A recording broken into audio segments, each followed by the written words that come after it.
Ito nga pala yung bala kong gawing kulungan ng mga sisiw pag napisa sila. Diyan. Yan, aayusin natin yan kasi may na siya, may bakod. Yan, yung mga yan, tatanggalin natin yan.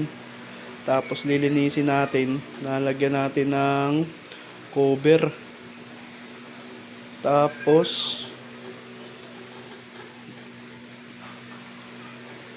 lalagyan natin ng mga bakod dyan. Yun. Para pag napisa yung mga sisiw, meron silang matutuluyan. Yan, papagandahin natin yan. Tatanggalin natin yung mga nakalagay dyan.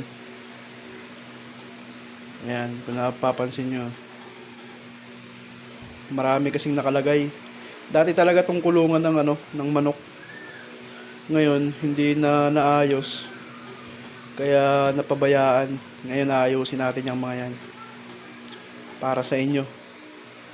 Tapos, pag malalaki na yung mga sisiw, yung mga subscriber ko, mabibigyan natin yan, aambunan natin lahat.